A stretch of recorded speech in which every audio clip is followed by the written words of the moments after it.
Mesdames, Mademoiselles et Messieurs, merci d'être venus sur notre chaîne YouTube. Aujourd'hui, vous avez Monsieur Dissa. On va parler de mathématiques et aussi des sciences physiques. Nous avons devant nous un exercice de physique qui est le suivant. On va le lire. Pour deux résistances R1 et R2 montées en parallèle, la résistance grand R du dipôle vérifie la relation 1 sur grand R égale à 1 sur R1 plus 1 sur R2. Comme vous pouvez aussi le constater en 9e année fondamentale, soit la 3e année pour ceux qui sont du système français. Les résistances sont exprimées en ohms. On donne R1 égale à 4 ohms et R2 égale à X ohms. 1. Montre que R égale à 4X sur X plus 4. 2. Soit la fonction définie sur 0 plus l'infini par f de x égale à 4X sur X plus 4. Petit a détermine les réels grand A et grand B tel que f de x soit égal à A plus B sur X plus 4. B. Étudier les variations de la fonction f. Petit 3a. Est-il possible que la résistance grand A du dipôle soit supérieure à 4 ohms? B. Déterminer la résistance R2 pour que la résistance R du dipôle soit égale à 3 ohms. Bien, on va commencer à solutionner cet exercice. C'est vraiment important. Bien, la première question, on nous demande de montrer que R est égal à 4X sur X plus 4. Nous allons aller avec ce que l'énoncé nous a donné. Il nous a donné 1 sur grand R égale à 1 sur R1 plus 1 sur R2. Ce qui va dire que 1 sur grand R est égal à 1 sur R1, il a donné 4, et R2, il a donné X. Maintenant, nous allons réduire au même dénominateur. Nous aurons ainsi 1 sur grand R égale à X plus 4 sur 4 fois X qui fait 4X, puisque le dénominateur commun ici c'est 4 fois X. Ce qui équivaut, maintenant nous allons prendre l'inverse. Si A est égal à B, et alors 1 sur A est égal à 1 sur B. L'inverse de 1 sur R, ça va nous donner R. Et l'inverse de X plus 4 sur 4X, ça va nous donner 4X sur X plus 4. Donc voilà ce qu'il fallait démontrer. Nous avons fini avec cette première question. La deuxième, on a donné f de x qui vaut 4x sur x plus 4. Et en A, on nous demande de trouver A, B et C.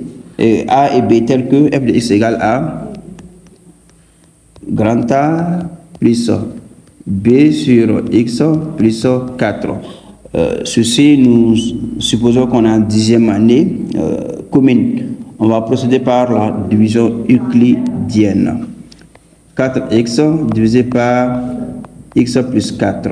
Il y a combien de fois x dans 4x? Il y a 4 fois x, 4x. Ça vient ici, on aura moins 4x. 4 fois 4, 16. Ça vient ici, on aura moins 16.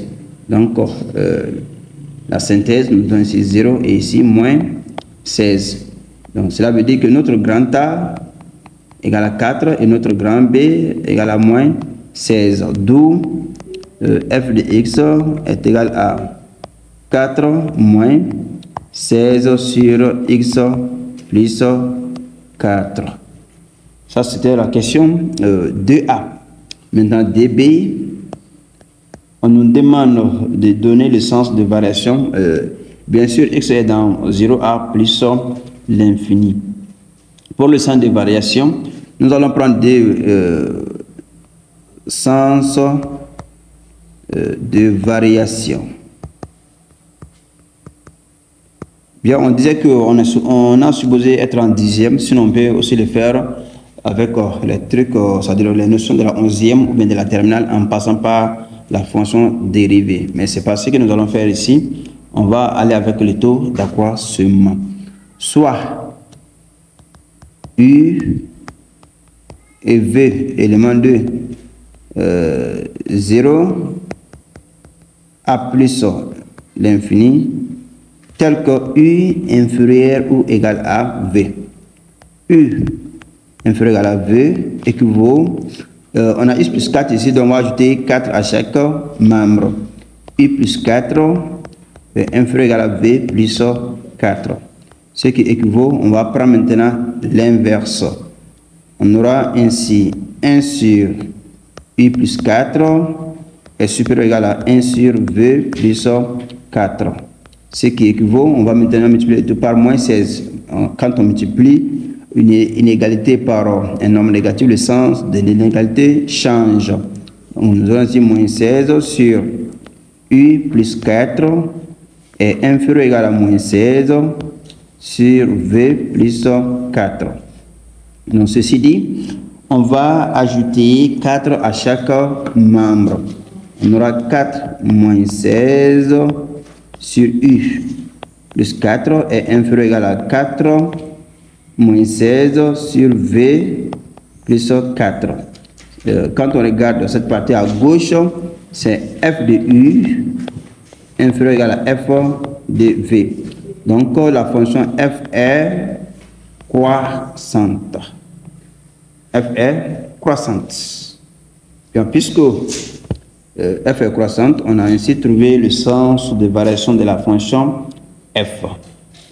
Bien, la question qui suit nous demande que est-ce que R peut atteindre sans dépasser 4.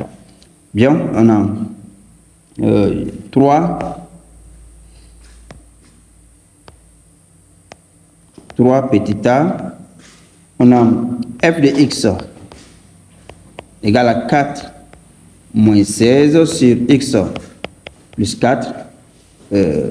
4 est positif, 16 sur X plus 4 aussi est positif. Donc quand on enlève 4, un nombre positif dans 4, ça ne vaut plus 4.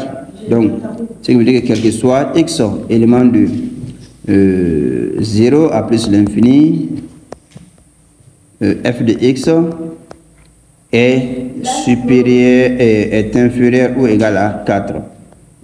D'où R ne peut pas dépasser 4 ohms. Là, nous avons fait une petite image nous permettant de représenter la situation. Voilà, en rouge, ici, nous avons Y égale à 4 et en bleu, nous avons la courbe de la fonction F, bien soigneusement tracée par le logiciel de géométrie GeoGebra. Bien, revenons à la dernière question dans laquelle on a donné R petit B, on a donné R égale à 3. Donc, et on dit R2 vaut combien? C'est ça la question. R égale à 3, or R est égal à 4x sur x plus 4. Nous allons égaliser les deux R.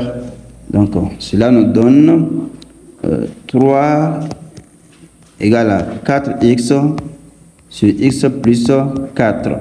Donc, on peut faire produit des moyens égale au produit des extrêmes. Ici, le dénominateur de 3, c'est 1, mais on ne l'écrit pas. On aura ainsi 3 facteur de x plus 4 égale à 1 fois 4x, donc 4x.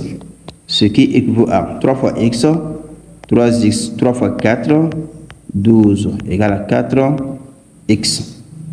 Bien, on peut amener les 3x à droite et on aura 12 égale à 4x moins 3x.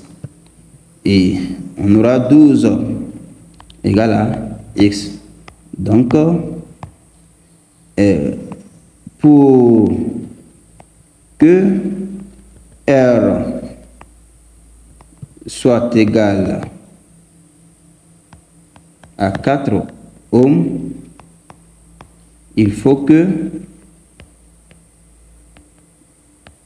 R2 soit de 12 ohms. Mesdames et messieurs, on arrive au terme de cette vidéo que j'ai l'honneur de vous présenter.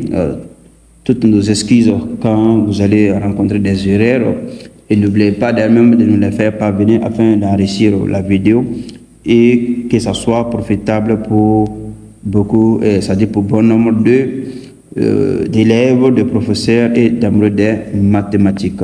Merci et à la prochaine.